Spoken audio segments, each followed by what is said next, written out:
Bienvenido a la Biblioteca de Alejandría.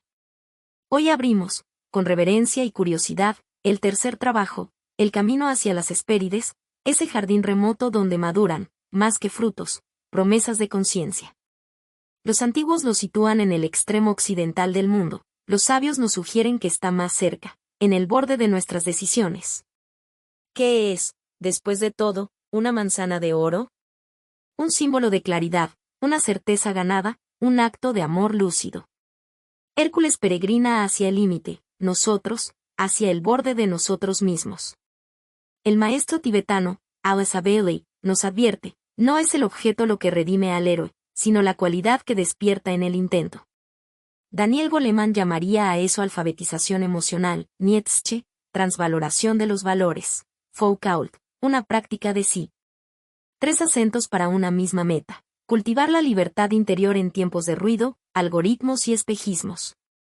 Porque en la época de las pantallas, cuando cada notificación nos promete un brillo, ¿sabremos distinguir lo que reluce de lo que de verdad alumbra? Acompáñame. No haremos turismo mitológico, sino gimnasia del alma, mapa, brújula y un dragón que custodia la puerta de la atención. Pregúntate, ¿qué frutos persigo? ¿Qué precio pago por ellos? ¿Quién soy cuando nadie me aplaude? En esta primera parte trazaremos el horizonte simbólico del jardín, reconoceremos las voces que ayudan y las que distraen, y afinaremos el oído para escuchar entre el rumor del mundo el llamado de lo esencial. Si estas palabras te tocan, recomiéndanos a alguien que también esté buscando. Tu suscripción sostiene este faro, tu comentario fertiliza la conversación y tu donación voluntaria nos permite seguir produciendo audiolibros de alta calidad. Los enlaces de apoyo están en la descripción. Respira. Ajusta tu paso. Comencemos. Trabajo 3 recogiendo las manzanas de oro de las Hespérides, parte 1. Géminis, 21 de mayo de 20 junio. El mito.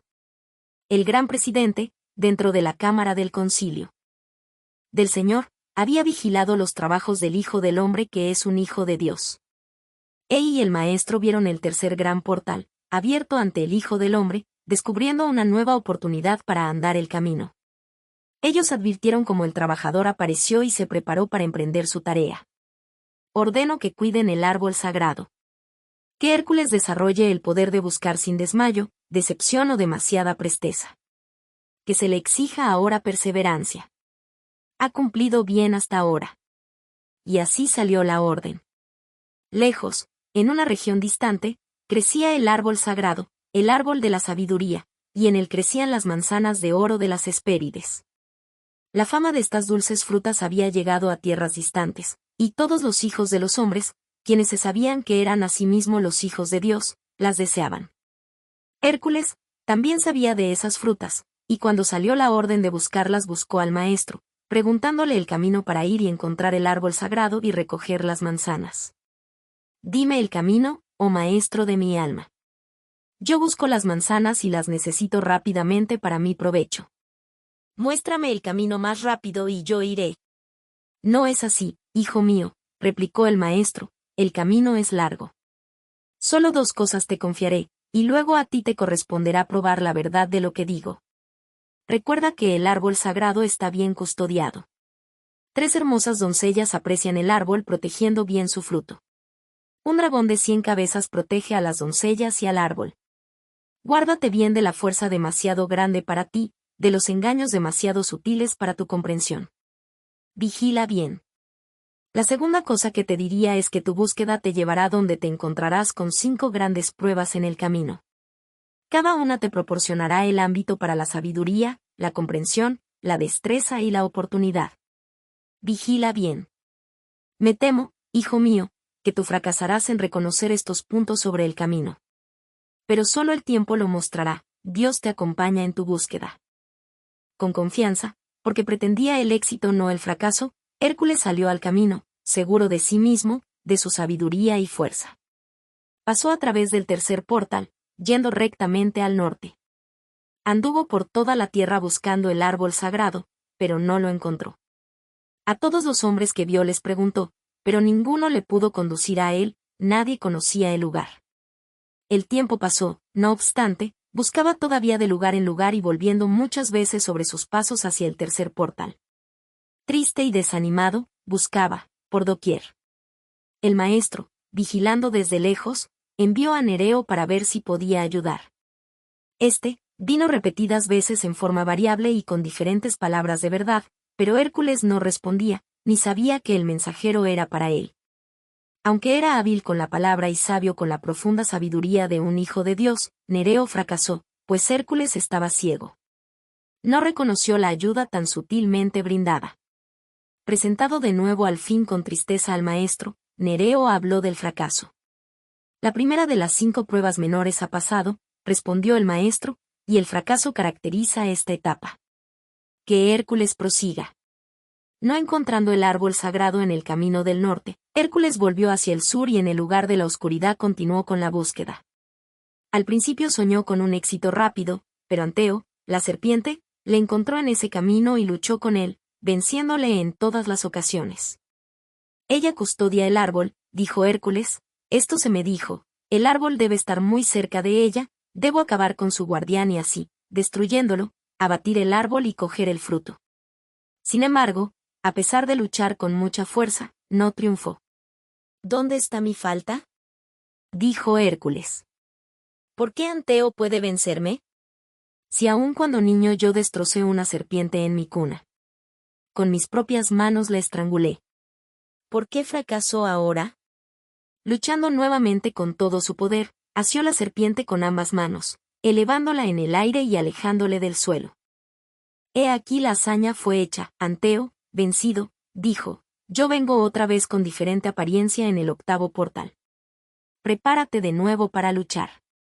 El maestro, contemplando desde lejos, vio todo lo sucedido, y habló al gran presidente en la cámara del concilio del Señor, refiriéndole la hazaña. La segunda prueba ha pasado. El peligro ha sido superado. El éxito obtenido en esta ocasión marca su sendero. Y el gran presidente respondió, que siga adelante. Feliz y confiado, Hércules continuó, seguro de sí mismo y con nuevo ánimo para la búsqueda. Se volvió hacia el oeste ahora y, al volverse, encontró el desastre. Entró sin pensar en la tercera gran prueba y el fracaso le encontró y demoró su avance por largo tiempo. Pues allá encontró a Busiris, el gran engañador, hijo de las aguas, pariente cercano de Poseidón. Su trabajo es conducir a los hijos de los hombres al error, a través de palabras de aparente sabiduría. Él afirma conocer la verdad y con rapidez ellos creen. Habla bellas palabras diciendo, yo soy el maestro. A mí me ha sido dado el conocimiento de la verdad y debéis hacer sacrificio por mí. Acepten el camino de la vida a través mío. Yo sé pero nadie más. Mi verdad es justa. Cualquier otra razón es errada y falsa. Escuchen mis palabras, permanezcan conmigo y serán salvos. Y Hércules obedeció, y diariamente, debilitándose su entusiasmo por el camino primitivo, la tercera prueba, no procuraba nuevamente conseguir el árbol sagrado. Su fuerza se agotó. Él amó, adoró a Busiris, y aceptó todo lo que éste dijo. Su debilidad crecía día tras día, hasta que llegó un día en que su amado maestro le amarró a un altar y lo mantuvo atado durante un año. De pronto un día, cuando estaba luchando para liberarse, y lentamente, viendo a Busiris por cuya causa estaba en ese trance, vinieron a su mente unas palabras dichas por Nereo hacia largo tiempo. La verdad está en ti mismo. En ti hay un poder, una fuerza que yace allí, el poder que es la herencia de todos. Los hijos de los hombres que son los hijos de Dios. Quieto, yació prisionero en el altar, atado a sus 4 esquinas por un año entero. Entonces, con la fuerza que es la fuerza de todos los hijos de Dios, rompió sus ataduras, asió al falso maestro, que había parecido ser tan sabio, y lo ató al altar en su lugar. No le dijo nada, pero le dejó allí para aprender. El vigilante maestro, desde lejos, advirtió el momento de la liberación, y volviéndose hacia Nereo le dijo, la tercera gran prueba ha pasado. Tú le enseñaste cómo encontrar la salida y a su debido tiempo él supo encontrarla. Que siga adelante en el sendero y aprenda el secreto del éxito. Aleccionado, y sin embargo con un alivio lleno de interrogantes, Hércules, continuó con su búsqueda y recorrió mucho camino. El año que pasó inclinado en el altar le había enseñado mucho. Retornó con mayor sabiduría a su senda. Repentinamente, detuvo sus pasos. Un grito de profundo dolor hirió sus oídos. Algunos buitres dando vueltas sobre una roca distante llamaron su atención. Entonces, nuevamente se oyó el grito. ¿Debía él proseguir su camino, o debía buscar a aquel que parecía estar en necesidad y así retrasar sus pasos? Reflexionó sobre el problema de la demora. Un año se había perdido y sintió la necesidad de apresurarse. Otra vez se oyó un grito rasgar los aires y Hércules, con pasos rápidos, se apresuró a ir en ayuda de su hermano.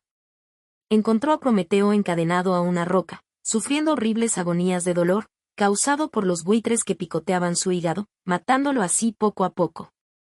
Él rompió la cadena que le sujetaba y liberó a Prometeo, persiguiendo a los buitres hasta su distante guarida y cuidando del hombre enfermo hasta que se hubo recuperado de sus heridas. Entonces, con mucha pérdida de tiempo, nuevamente comenzó a ponerse en camino. El maestro, mirando desde lejos, habló a su aspirante a discípulo estas claras palabras, las primeras palabras que le decían desde que emprendió la búsqueda. La cuarta etapa en el camino hacia el árbol sagrado ha pasado. No ha habido retraso. La regla en el sendero elegido que apresura todos los éxitos es: aprende a vivir. Aquel que preside en la cámara del concilio del Señor, observó, él ha cumplido bien. Que continúe con las pruebas. En todos los caminos continuó la búsqueda, en el norte y en el sur, en el este y en el oeste. Buscó el árbol sagrado, pero no lo encontró. Llegó un día en que, cansado de viajar y con temor, oyó el rumor de un peregrino que pasaba por el camino. Cerca de una montaña distante, el árbol sería encontrado.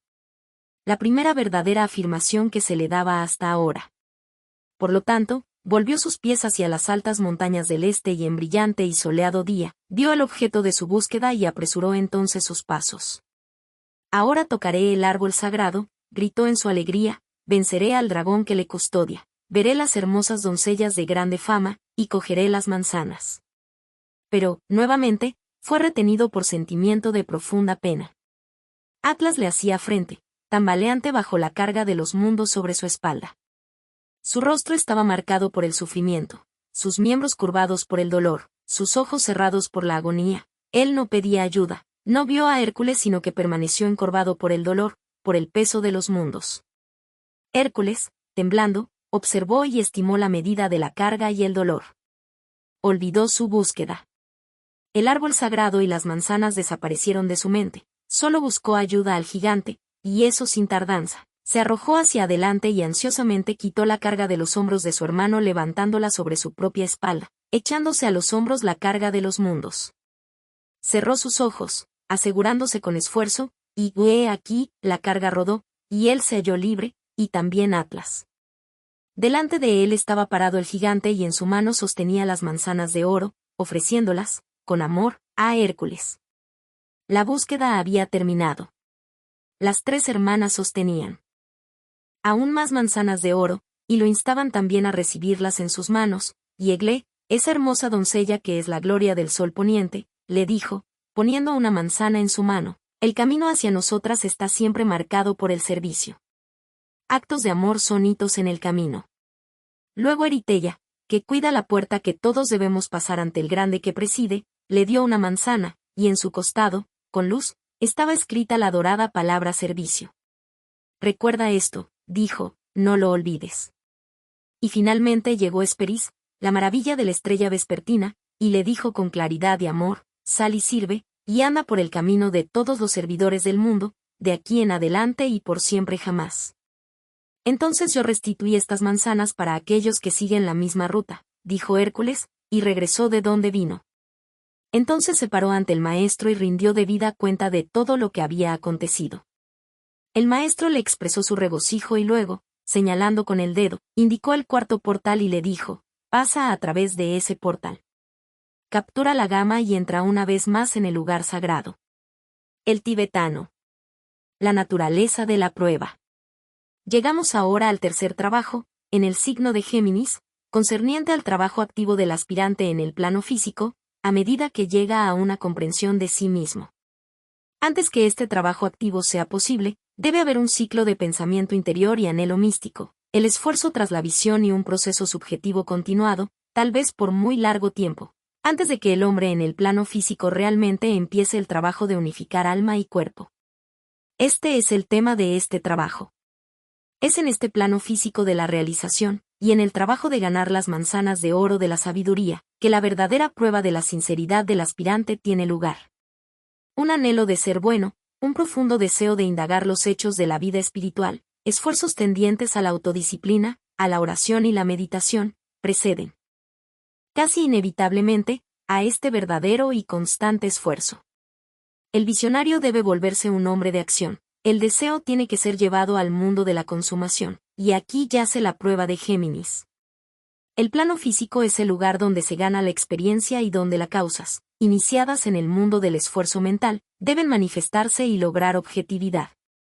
Es también el lugar donde se desarrolla el mecanismo de contacto, donde, poco a poco, los 5 sentidos descubren al ser humano nuevos campos de conocimiento y le presentan nuevas esferas para la conquista y la realización.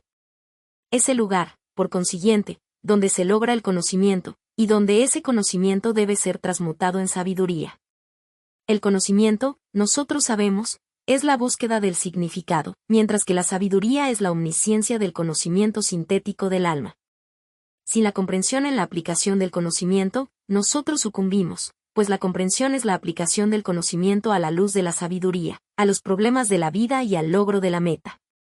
En este trabajo, Hércules es enfrentado a la tremenda tarea de juntar los 2 polos de su ser y de coordinar, o compensar, alma y cuerpo, para que la dualidad dé lugar a la unidad y se fundan los pares de opuestos. Los símbolos. Euristeo, habiendo observado a Hércules lograr control mental y después sojuzgar al toro del deseo y conducirlo dentro del templo del alma, ahora le señala la tarea de ir a buscar las manzanas de oro del jardín de las Hespérides. La manzana ha figurado durante mucho tiempo en mitología y en simbología. En el jardín del Edén, como sabemos, la serpiente dio la manzana a Eva, y al dar esa manzana, y con la aceptación llegó el conocimiento del bien y del mal. Este es un método simbólico de contarnos la historia de la aparición de la mente, y de cómo empezó a funcionar en esa primitiva criatura, que no era ni animal ni estrictamente humana. Con el advenimiento de la mente llegó también el conocimiento. De la dualidad, de la atracción de los pares de opuestos, de la naturaleza del alma, que es buena, y de la naturaleza de la forma, que es mala si retiene al alma y le impide su completa expresión. No es mala en sí misma. Es digno de notar que en el jardín del Edén una sola manzana fue dada al ser humano, el símbolo de la separación, de la soledad. Hércules tuvo que buscar las manzanas de oro en otro jardín, y en el jardín de las Hespérides las manzanas eran el símbolo de la pluralidad, de la síntesis, y de los muchos, nutridos por el único árbol de la vida. A Hércules solo se le dijeron 3 hechos: que había un jardín encerrando un árbol en el cual crecían las manzanas de oro, que el árbol estaba custodiado por la serpiente de 100 cabezas, que, cuando la encontrara, él encontraría allí estas 3 hermosas doncellas. Pero no se le dijo en qué dirección estaba el jardín, y cómo encontrarlo. Esta vez no estuvo limitado a tierras salvajes, asolados por yeguas comedoras de hombres, ni estuvo limitado a la pequeña isla de Creta. Todo el planeta tenía que ser explorado, y él fue de un lado a otro, de norte a sur y de este a oeste, hasta que por fin encontró a Nereo, que era experto en toda sabiduría y en todas las formas del lenguaje. Él es llamado en algunos de los clásicos el anciano del mar. No solo era sabio, sino muy elusivo, asumiendo muchas formas, y rehusaba siempre dar a Hércules una respuesta directa. Finalmente, sugería con respecto a la dirección en la cual deberían ser buscadas las manzanas, enviándolo por su camino solo y algo desanimado, con apenas una vaga idea en cuanto a lo que tendría que hacer y dónde tendría que ir.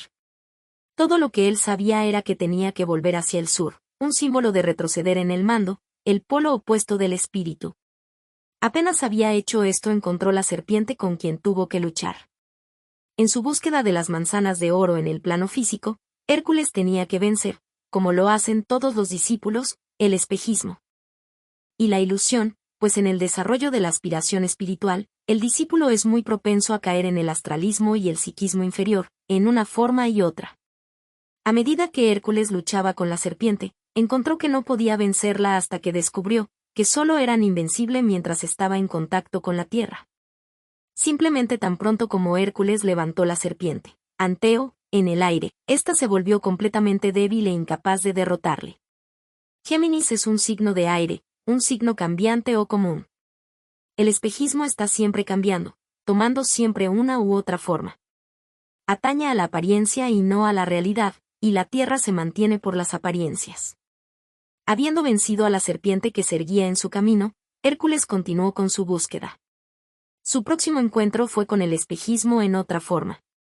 Busiris era un hijo de Poseidón, el dios de las aguas, pero su madre era una simple mortal. Él pretendía ser un gran maestro. Era fluido en el hablar y cautivador en lo que decía. Tenía grandes pretensiones, induciendo a Hércules a creer que él podría mostrarle el camino, que podría conducirlo a la luz, y que él era el custodio de la verdad. Hércules fue completamente engañado. Poco a poco cayó bajo el poder y el hechizo de Busiris, poco a poco rindió su voluntad y su mente y lo aceptó como su maestro y guía. Finalmente, cuando Busiris tuvo a Hércules completamente bajo su control, le ató al altar del sacrificio y le forzó a olvidar a Nereo.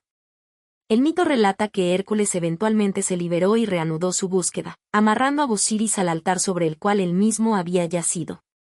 Nuevamente encontramos desaliento, tardanza, fracaso y engaño caracterizando esta parte de la prueba. Buscando todavía por todas partes, él encontró a Prometeo atado a una roca con los buitres desgarrando su hígado. La vista de tal sufrimiento fue más de lo que Hércules podía soportar y se desvió de su búsqueda para liberar a Prometeo, poniéndose, por lo tanto, en una posición como para ahuyentar a los buitres. Llegamos ahora al punto crucial del trabajo que constituye la verdadera prueba. Hércules encuentra a Atlas soportando la carga del mundo en sus hombros, y tambaleando bajo el peso de la tarea que había emprendido. Hércules está tan subyugado por la estupenda empresa de Atlas, y tan preocupado por sus sufrimientos mientras Atlas se esfuerza por llevar el peso del mundo, que abandona su búsqueda de las manzanas de oro. Olvida lo que ha salido a hacer, apiadado, quita la carga de los hombros de Atlas y la soporta él.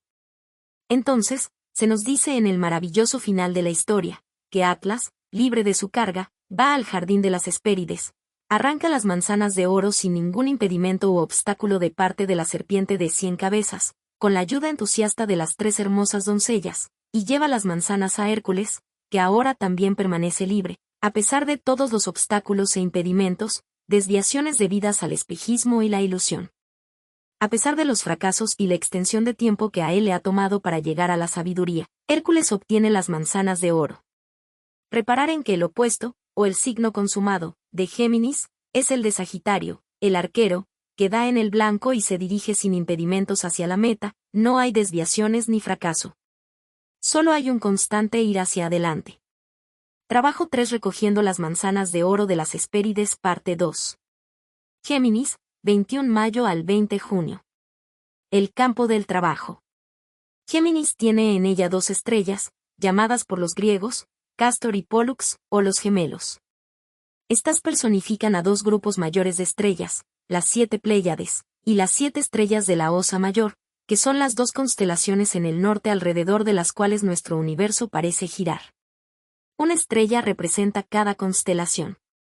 Desde el punto de vista del esoterismo, el gran misterio de Dios encarnado en la materia, y la crucifixión del Cristo cósmico sobre la cruz de la materia, está vinculada con la relación, que se presume que existe desde los tiempos más antiguos, entre las estrellas de las Pléyades y las de la Osa Mayor. Estos 2 grupos de estrellas representan a Dios, el macrocosmos, mientras que en Géminis, Cástor y Pólux eran vistas como símbolos del hombre, el microcosmos. Eran también llamadas Apolo y Hércules. Apolo, significando el soberano, el dios Sol, y Hércules, aquel que viene a trabajar. Ellos representan, por lo tanto, los 2 aspectos de la naturaleza del hombre, el alma y la personalidad, el hombre espiritual y el ser humano a través del cual esa entidad espiritual está funcionando. Cristo encarnado en la materia, Dios trabajando a través de la forma. Cástor era considerado como mortal y Pólux como inmortal. Es un hecho astronómico interesante que la estrella Cástor está disminuyendo en fulgor y no tiene la luz que tenía hace varios años, mientras que Pólux, el hermano inmortal, está aumentando en brillantez y eclipsando a su hermano, haciendo presente uno de los dichos de Juan el Bautista, expresado mientras miraba a Cristo: Él debe crecer pero yo debo de crecer. Evan. San Juan, 3:30. Así tenemos a la constelación más significativa, porque ella sostiene siempre ante los ojos del hombre, el pensamiento de la potencia creciente de la vida espiritual y del poder decreciente del yo personal. La historia del crecimiento del hombre hacia la madurez y la del gradualmente creciente control del alma, nos es revelada en la constelación de Géminis. En el antiguo zodiaco de Dendera, este signo es llamado el lugar de aquel que viene, y el pensamiento de un ser espiritual que emerge es sostenido ante nosotros. Es representado por dos figuras, una masculina, otra femenina, una lo positivo, el aspecto espíritu, y la otra, lo negativo, el aspecto materia. Los nombres copto y hebreo significan unidos, y este es el estado de Hércules, el aspirante. Él es alma y cuerpo unificados. Este era el problema con el que había que luchar en el signo Géminis. La compensación del yo inferior con el superior, de los aspectos mortal e inmortal, es el objetivo. Fue este problema el que creó la tortuosa y prolongada búsqueda que emprendió Hércules, pues él estuvo finalmente atento a la voz de Nereo, el yo superior, pero a veces, bajo la ilusión y el espejismo del yo inferior. La dualidad que es enfatizada en Géminis se presenta en gran cantidad de historias mitológicas.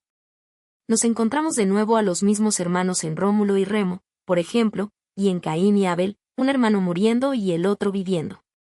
Encontramos el símbolo astrológico para Géminis en los dos pilares de la masonería, y muchos creen que la tradición masónica podría, si tuviéramos el poder de hacerlo, ser rastreada hasta ese periodo, anterior a la era de Tauro, cuando el Sol estaba en Géminis, y hasta ese gran ciclo en el cual la raza lemuriana, la primera raza estrictamente humana, empezó a existir, cuando el aspecto mente empezó a emerger, y la dualidad de la humanidad se volvió un hecho en la naturaleza. La raza lemuriana fue la tercera raza, y este trabajo que Hércules simbólicamente emprendió, es el tercer trabajo. La búsqueda en la cual estaba comprometido era la del alma, y esta ha sido siempre la búsqueda no reconocida del ser humano, hasta que llega el tiempo en que él se reconoce como Hércules, y empieza a encontrarse en la búsqueda de las manzanas de oro del conocimiento y la sabiduría. Así tenemos en la tradición masónica la búsqueda de la familia humana representada, la búsqueda de la luz, la búsqueda de la unidad, la búsqueda de la divinidad.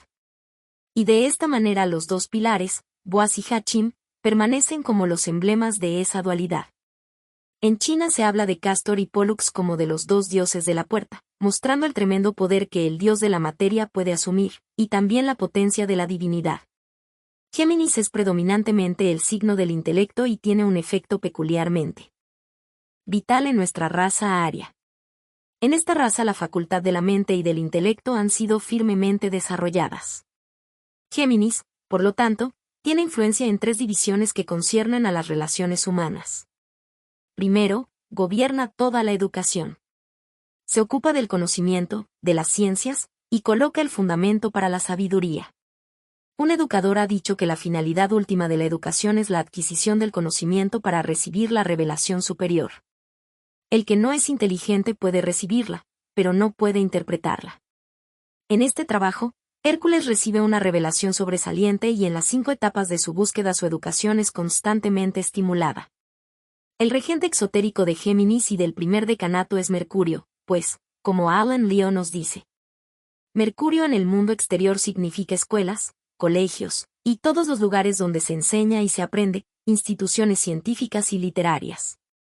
En relación al conocimiento, significa pensamiento, comprensión, razón, inteligencia, intelecto, los géneros abstractos más bien que los concretos, conocimiento por sí mismo. Su más alta aplicación parece ser lo que se llama razón pura. En el cuerpo, gobierna el cerebro y el sistema nervioso, la lengua y los órganos del lenguaje, las manos, como instrumentos de la inteligencia. Alan Leo, Diccionario completo de Astrología, p. 163. Géminis se halla, en segundo lugar, para mediar en las relaciones.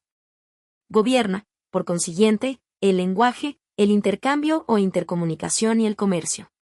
Es interesante notar que los Estados Unidos e Inglaterra son ambos gobernados por Géminis, que el idioma inglés ha llegado a ser predominantemente la lengua del mundo, que las líneas más grandes de la comunicación oceánica empiezan en Nueva York o Londres, y que ambas ciudades han sido mercados mundiales y centros mundiales de distribución. Mercurio, el planeta gobernante del signo, es el intérprete, el mensajero de los dioses. Es digno de notar también. En esta conexión, como Hércules aparece bajo la influencia de dos maestros, Nereo, el maestro superior, y Busiris, el maestro inferior o psíquico, y así hemos enfatizado nuevamente la dualidad de Géminis y su calidad mental.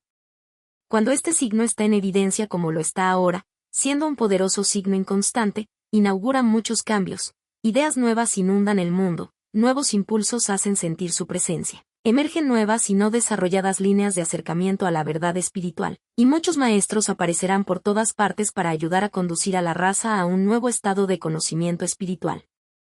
Siendo un signo de aire, encontramos que la conquista del aire marcha con rapidez, y también se hace un esfuerzo constante para unificar y coordinar los muchos y variados aspectos del esfuerzo humano. Venus es el regente esotérico de Géminis y gobierna el segundo decanato, pues Venus compensa, y a través de su influencia tiene lugar la ley de la atracción y conducir juntos los polos opuestos. Pero todos estos cambios y unificaciones, naturalmente inauguran un nuevo estado de conocimiento, un nuevo estado de ser, y conducen a una nueva era y a un nuevo mundo. Por lo tanto, surgen nuevas dificultades y problemas y encontramos a Saturno gobernando el último decanato, pues Saturno es el planeta del discipulado, el planeta que causa las dificultades, problemas y pruebas, que ofrecen al discípulo oportunidad inmediata. Es Saturno el que abre la puerta a la encarnación, y Saturno el que abre la puerta al sendero de la iniciación. Mercurio, el intérprete, y el intelecto iluminador, Venus, el principio de atracción y de compensación, y Saturno, el generador de la oportunidad. Estos tres juegan sus papeles en la vida del aspirante a medida que éste unifica lo superior y lo inferior, pasa a través de las 5 etapas en esta prueba, y prevé la meta que debe lograr finalmente. Las 3 constelaciones simbólicas. Las 3 constelaciones que se encuentran en conexión con el signo son Lepus, la liebre, el Can mayor y el Can menor, y en su interrelación y su asociación de estas con Hércules, el aspirante, la historia completa del ser humano, estaba de nuevo notablemente descrita. En el Can mayor encontramos a Sirio, la estrella perro, llamada en muchos libros antiguos el conductor de toda la hueste celestial, pues es 10 o 12 veces más brillante que cualquier otra estrella de primera magnitud. Sirio ha sido siempre asociada con el gran calor, de ahí tenemos la frase de los días de perro en medio del verano, cuando se supone que hace el mayor calor. Desde el punto de vista ocultista, Sirio es de profunda significación. Nuestro Dios es un fuego consumidor, y Sirio es el símbolo del alma universal como así también del alma individual. Es, por consiguiente, esotéricamente considerada, la estrella de la iniciación. En el lenguaje de la simbología se nos dice, que llega un momento en que una estrella resplandece delante del iniciado, significando la realización de su identidad con el alma universal, y a esta, él la vislumbra repentinamente por medio de su propia alma, su propia estrella. El Can mayor es el inmortal sabueso del cielo, que caza por siempre al perro más pequeño, el más débil, el hombre en encarnación física. Esta caza ha sido inmortalizada para nosotros por Francis Thompson en El sabueso del cielo. Yo huí de él, a lo largo de las noches y los días. Yo huí de él, bajo la bóveda de los años. Yo huí de él, en los caminos laberínticos de mi propia mente, y en la niebla de las lágrimas. Yo me oculté de él, y bajo raudales de risa. Corrí por esperanzas entrevistas. Y salí, precipitado. Bajando por tinieblas titánicas de miedos abismales. De aquellos poderosos pies que venían detrás mío.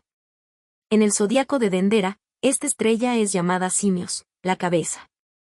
Se nos dice, en el apéndice, p. 1518, de la Biblia compañera, que la estrella más brillante en el Can mayor es Sirio, el príncipe, llamado en persa, el jefe.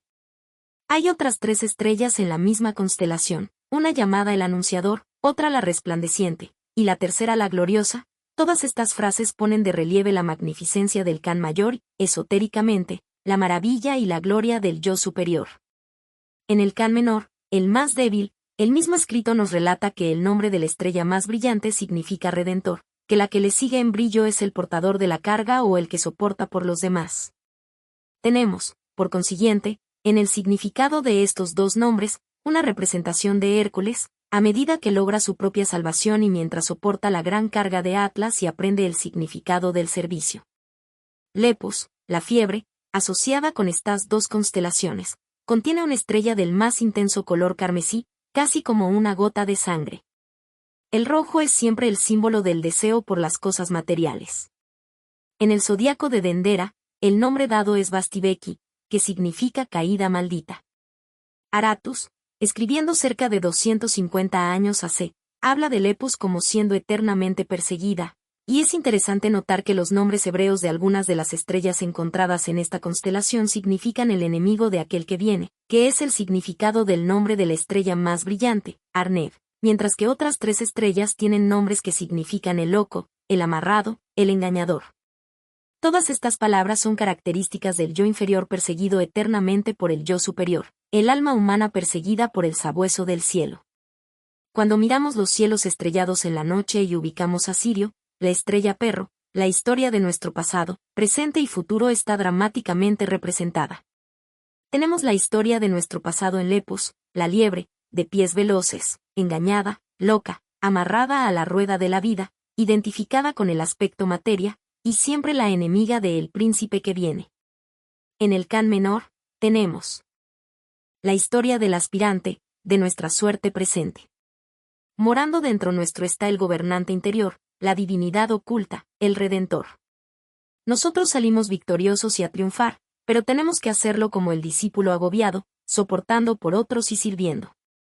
En el Can mayor tenemos representado nuestro futuro y una consumación, gloriosa más allá de toda presente realización.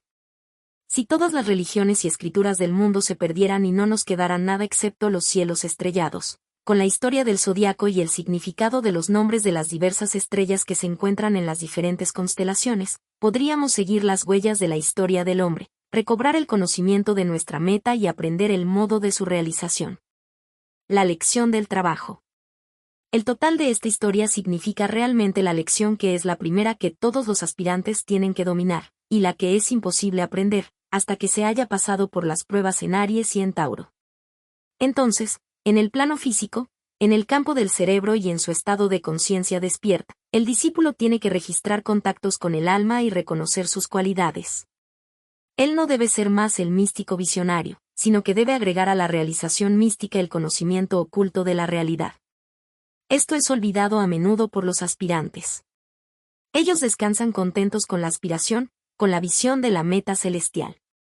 Han forjado en el crisol de la vida, un equipaje que se caracteriza por la sinceridad, el buen deseo, el carácter agradable, y son conscientes de la pureza del motivo, buena voluntad para cumplir los requerimientos, y la satisfacción de que ellos han alcanzado un cierto estado de desarrollo que los autoriza a seguir. Pero una cosa falta aún. No tienen lo que podría llamarse la técnica de la presencia. No tienen privilegio y prerrogativa para poseer.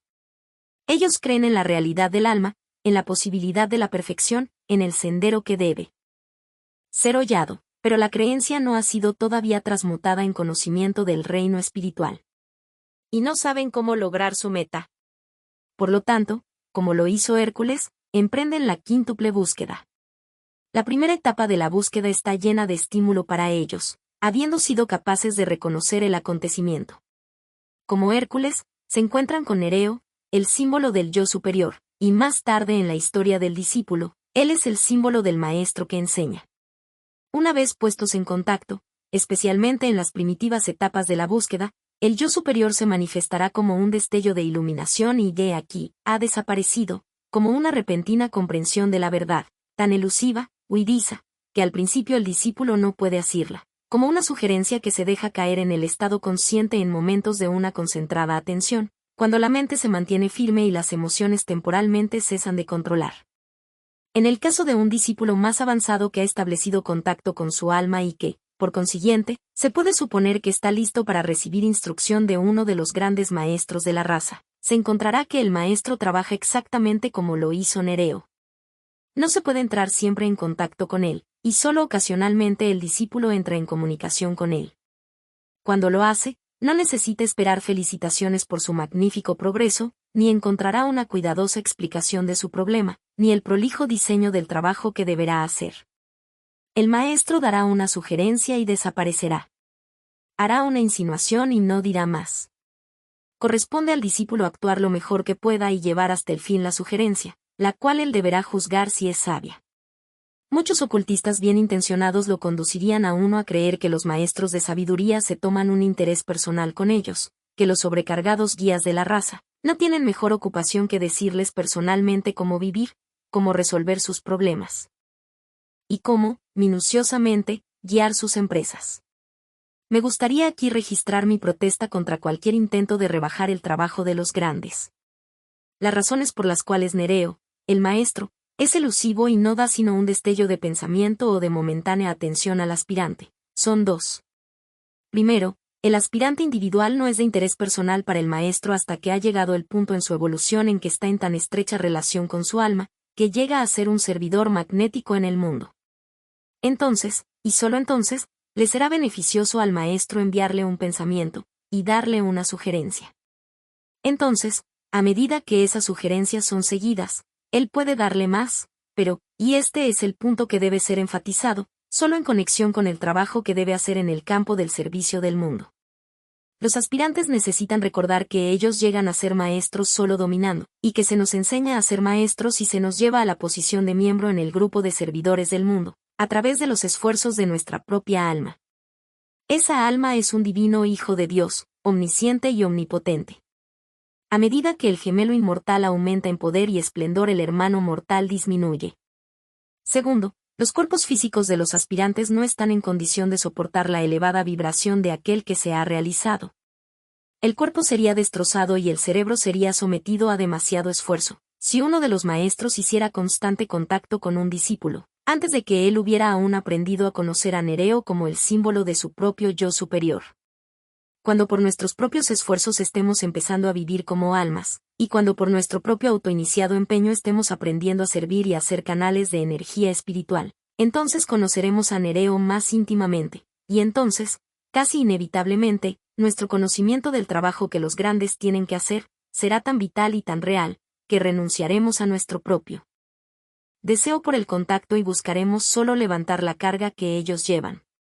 Al principio de su búsqueda, Hércules se encontró con Nereo, pero no se sintió impresionado y por lo tanto se extravió por otras partes, buscando furiosamente satisfacer su aspiración. Al fin de su búsqueda él se encuentra con Atlas, soportando la carga del mundo, y se siente tan impresionado con el peso de esa responsabilidad y la carga que Atlas, el gran maestro, está llevando, que olvida todo acerca de la meta y su búsqueda de las manzanas de oro, y se esfuerza por levantar la carga de los hombros de Atlas. Cuando los aspirantes en el campo religioso y en la iglesia, en el campo teosófico, en el campo de los Rosacruces, y en los muchos grupos en los cuales ellos gravitan, hayan aprendido a olvidarse de ellos mismos para servir, y a perder de vista su egoísmo espiritual ayudando a la humanidad, habrá una más rápida reunión de los iniciados a través del portal en el sendero que conduce de la oscuridad hacia la luz, y de lo ilusorio a lo real. Uno de los grandes ha dicho que hay personas que, sin tener nunca ningún signo externo de egoísmo, son intensamente egoístas en su interna aspiración espiritual. P. 360, The Mahatma Letters to A.P. Net. Y más tarde ofrecen ante nosotros un estupendo ideal que hace un corte en la raíz del egoísmo espiritual. Si en nuestra visión de las más altas aspiraciones por el bienestar de la humanidad, éstas se manchan con egoísmo, en la mente del filántropo, acecha la sombra del deseo por el propio beneficio. Hércules, el discípulo, ha conocido el toque del yo superior, pero no lo conocía lo suficiente para permanecer con Nereo. Por lo tanto, se volvió al sur, o de regreso al mundo. Él ha tenido su momento supremo, cuando trascendió el estado consciente de su cerebro y platicó con su alma. Pero esto no dura, y se abandona nuevamente al estado de conciencia del cerebro y entra en otra experiencia. Tiene que luchar con Anteo, la serpiente, o gigante. Pero, esta vez, es la serpiente del espejismo astral y no principalmente la serpiente del deseo. Es con los hechizos del psiquismo inferior que él tiene que luchar, y estos parecen, en las primeras etapas, atraen inevitablemente el interés de los aspirantes. Cualquier maestro que haya trabajado con aquellos que están buscando el camino, conoce el hechizo bajo el cual ellos pueden caer tan fácilmente. Según el temperamento del aspirante, así será el hechizo. Algunos se desvían por los fenómenos espiritistas. En el esfuerzo para penetrar el velo, se sienten absorbidos por el lado inferior del espiritismo y pasan mucho tiempo en la sala de sesiones, estudiando una y otra vez los mismos viejos fenómenos de materialización, comunicación con los espíritus y manifestaciones. No hago aquí referencias a las verdaderas investigaciones científicas de aquellos que ahondan en su indagación, y que están dotados para hacer esto. Me refiero a la participación del ignorante en ciertos tipos de trabajo en la sala de sesiones. Esto intriga al hombre y a la mujer comunes y los pone a merced del igualmente ignorante médium o del charlatán, pues ellos no están equipados para verificar de ninguna manera lo que ven y oyen. La serpiente puede tomar la forma del aspecto más común de los fenómenos psíquicos. El aspirante se interesa en la escritura automática, o aprende a sentarse y escuchar voces, se vuelve astralmente clarividente y clariaudiente, se une a la confusión del plano psíquico, y así cae dentro de las trampas y peligros latentes del astralismo. Se vuelve negativo, porque está todo el tiempo tratando de oír o ver lo que no es físico. Porque nosotros compartimos con los gatos y los perros la capacidad de ser clarividentes y clariaudientes, a su debido tiempo seguramente veremos y oiremos, si no en realidad, al menos a través del poder de esa facultad creadora que todos poseemos, la imaginación creadora. Pero en una forma y otra, el aspirante que ha dejado a Nereo, se encontrará con la serpiente y tendrá que luchar con ella. Como el mito lo expresa, por un largo tiempo Hércules no pudo vencer, pero cuando levantó a la serpiente en el aire triunfó. Hay gran verdad debajo de este simbolismo. El aire ha sido siempre mirado como el símbolo del elemento relacionado con el plano de Cristo, llamado en la terminología teosófica y en el Oriente, el plano búdico. El plano astral es el reflejo distorsionado del plano búdico, y solo cuando elevemos el espejismo dentro de la clara luz del alma de Cristo, veremos la verdad como es, y nos volveremos invencibles. Solemnemente, yo me esforzaría por convencer a todos los aspirantes, a renunciar a todo interés en los fenómenos psíquicos, y a excluir tan firmemente como puedan el plano astral, hasta que hayan desarrollado el poder de ser intuitivos, y de interpretar sus intuiciones por medio de una mente bien desarrollada, bien provista y bien entrenada. La próxima etapa de la búsqueda de Hércules es igualmente aplicable a la humanidad en conjunto. Él cayó en las garras de Busiris, que pretendía ser un gran maestro. Por un largo periodo de tiempo Hércules fue mantenido en cautiverio. El mundo hoy en día está lleno de maestros, y, como Busiris, ellos basan su enseñanza en portentosas pretensiones, afirman que son iniciados, que son los custodios de la verdad, y que tienen un camino seguro y cierto de desarrollo que debe, inevitablemente, capacitar al aspirante para realizarse. Ellos sostienen su posición con promesas, crean la atmósfera para una fuerte relación de la personalidad, y utilizando la sinceridad y la aspiración del buscador tras la verdad, reúnen a su alrededor grupos de hombres y mujeres que inocente y sinceramente creen en la verdad de lo que ellos pretenden, y los atan al altar del sacrificio por un mayor o menor periodo de tiempo. El verdadero iniciado es conocido por su vida y actos, está demasiado ocupado sirviendo a la raza, para perder el tiempo en interesar a la gente sobre sí mismo, y no puede hacer promesas más allá que decir a cada aspirante. Estas son las reglas antiguas, este es el camino que todos los santos y maestros de sabiduría han recorrido, esta es la disciplina a la cual deben sujetarse, y si solo tratan de resistir y tener paciencia, la meta seguramente será alcanzada. Pero Hércules se liberó, como lo hacen todos los buscadores sinceros, y habiendo escapado del mundo psíquico y pseudo-espiritual empezó a servir. Primero se liberó a sí mismo bajo el símbolo de Prometeo, el que significa Dios encarnado, liberándolo de la tortura de los buitres de lo antiguo. El plexo solar, el estómago y el hígado son exteriorizaciones, si puedo expresarlo así, de la naturaleza del deseo, y Hércules se liberó a sí mismo de los buitres del deseo, que por largo tiempo lo habían torturado. Dejó de ser egoísta, y de buscar su propia satisfacción. Había tenido 2 amargas lecciones en este signo y por este ciclo en particular estaba relativamente libre. Prometeo, el dios interior, podría adelantarse al servicio del mundo y levantar la carga de Atlas. Después del sacrificio viene la recompensa, y Hércules recibió su gran sorpresa después de liberar a Prometeo y Atlas.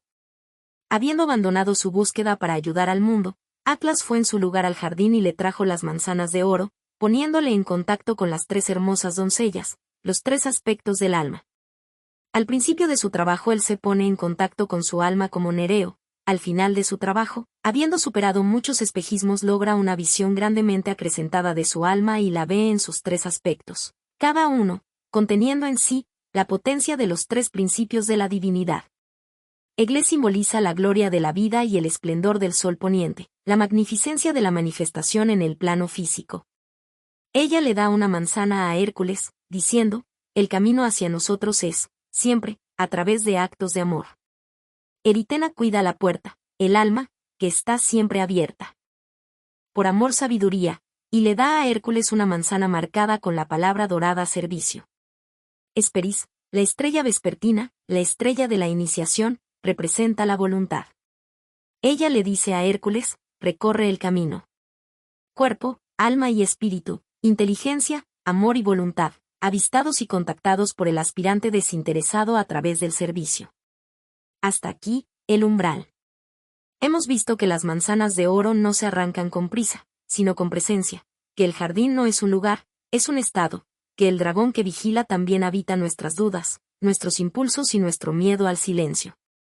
Liderazgo, en clave de Hércules, significa custodiar la atención, elegir, cada día, lo que nutre por encima de lo que distrae.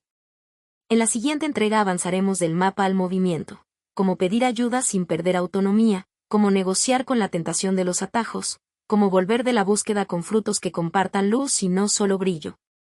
Mientras tanto, llévate 3 tareas, observa una distracción recurrente y nómbrala, practica un acto pequeño de atención sostenida, comparte este episodio con alguien que hoy necesite recordar que su jardín interior existe.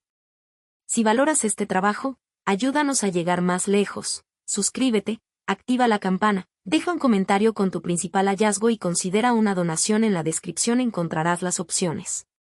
Tu gesto mantiene vivo este espacio de estudio, contemplación y comunidad. Desde la Biblioteca de Alejandría, gracias por caminar con nosotros. Continuamos pronto.